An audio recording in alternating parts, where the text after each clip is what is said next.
comme Dieu le très miséricordieux, que la paix de Dieu, son salut soit sur l'ensemble des messagers, que la paix de Dieu soit sur vous, chers chemins. Aujourd'hui, nous allons nous intéresser à un enseignement du messager Mohamed Païs al-Shudi. Cet enseignement est rapporté par Mohamed ibn Abdullah ibn Omar ibn As. Il nous dit, le messager nous dit, sallallahu alayhi wa sallam, Païs al-Shudi, لا يؤمن أحدكم حتى يكون هواءه تبعا لما جئت به.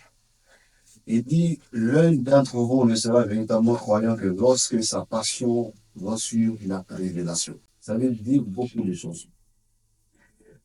L'un d'entre vous ne sera véritablement croyant que lorsque sa passion va sur la révélation. Nous nous battons dans la vie pour nos passions. Nous faisons tout par passion. Mais est-ce que ce que nous faisons est en adéquation avec les recommandations divines? La question qu'il faut se poser, c'est non.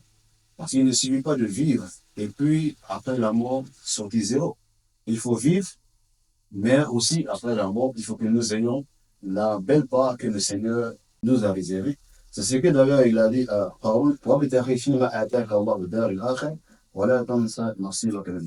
il dit, jouis de ce que le Seigneur t'a accordé comme bien dans la vie ici, mais n'oublie pas ta part dans l'au-delà. Voilà. Donc ça veut dire que quoi que tu veuilles faire, il faut savoir la part de Dieu dans ce que nous devons faire. Parlons de l'obéissance de la passion.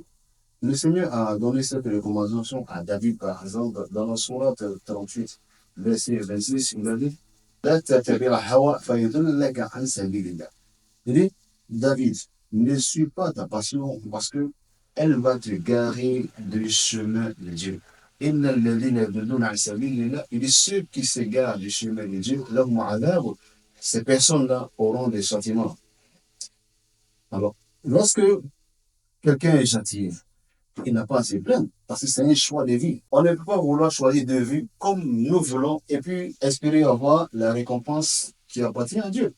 C'est un peu comme celui qui veut se comporter comme il veut au travail et puis espère que son patron lui accorde de la considération. Non, c'est pas possible. C'est la même chose. Le Seigneur nous dit dans la sourate 45, verset 23, il nous dit, أفرأيت من اتخذ إلهه هواه وأضله الله على علم فختم على سمعه وقلبه وجعل على بصره غشاوة فما يحدث من بعد الله. Et vois-tu, il y a des hommes qui ont pris leur passion comme des divinités. La passion est devenue leur référence. La passion est devenue leur seule motivation de vivre. Il dit ces personnes-là s'égarent. Et quand ces personnes-là s'égarent, il dit, elles n'écoutent plus. Elles ne voient plus la vérité et elles ne savent plus comment s'orienter. Mais évidemment, nous l'avons constaté. Lorsque tu es dans la désobéissance constante du Seigneur, tu y prends tellement de plaisir que lorsqu'on te rappelle, on te fait des rappels de retour à la spiritualité, cela t'exacerbe, ça t'énerve. Tu as comme l'impression qu'on entrave ta liberté. Tu as comme l'impression qu'on t'empêche de vivre. Tu as comme l'impression qu'on ne veut pas que tu t'épanouisses. Donc tu te bats comme ça, tu te mets à contrario, tu te mets à contredire tout le monde parce que tu as envie tout simplement qu'on te laisse tranquille afin que tu fasses ce que tu as envie de faire. Dans ce cas, la passion devient pour toi la référence. C'est-à-dire que la passion devient pour toi ta divinité. Et une fois que tu as pris la passion comme divinité, mais évidemment que c'est la passion qui va te récompenser avec ses conséquences. Et nous le savons, chers frères, chers soeurs, chers cheminants. C'est pour cela que le messager sallallahu alayhi wa sallam, il nous a dit, les deux ne peuvent pas aller ensemble. Être croyant et prendre la passion comme divinité. Cela ne veut pas dire que nous ne devons pas avoir de passion. Nous pouvons avoir de la passion, nous pouvons vivre même de la passion, mais elle ne doit pas être une divinité au point de nous comporter au détriment des recommandations divines. Voilà. Tu aimes quelque chose, quelle que soit la chose que tu aimes. Je ne vais pas énumérer, mais je ne vais pas nommer. Mais est-ce que tu fais ces choses-là dans la voie que Dieu a demandé de faire? C'est là qu'il y a le point d'interrogation. Et à ce niveau-là, tu es le seul responsable de ce que tu fais.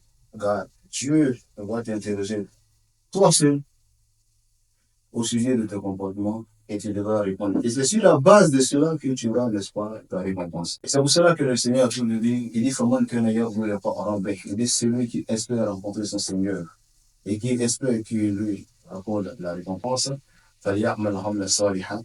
Il faut œuvrer comme Dieu t'a demandé de faire. Voilà, il ne faut pas avoir autre divinité à part lui. Donc tu vois que si ta passion devient une divinité, il y a une contradiction des divinités. Parce qu'il y a là une contradiction de référentiel. Là. Voilà. Avec Dieu, il y a l'humilité, il y a l'acceptation, il y a la soumission. Mais avec la passion, il n'y a pas d'acceptation, il n'y a pas d'humiliation. Au contraire, c'est l'ego qu'on va chérir. C'est la fierté, c'est la personnalité que nous allons mettre en avant. Et cela va forcément rentrer en contradiction, n'est-ce pas, avec tout ce qui va avec l'humilité. Alors pour terminer, chers frères et chers sœurs et chers Chivina, le Seigneur nous dit dans la sourate 9, verset 24, il dit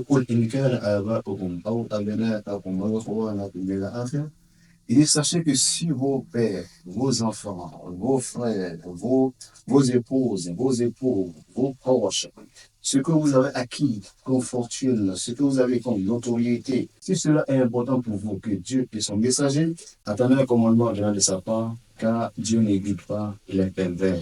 C'est ce que le Seigneur guide sur le droit chemin, qu'il fasse de nous des musulmans plus nécessaires et qu'il nous accorde la longévité, la santé. Sur ce, que la paix de Dieu soit sur nous.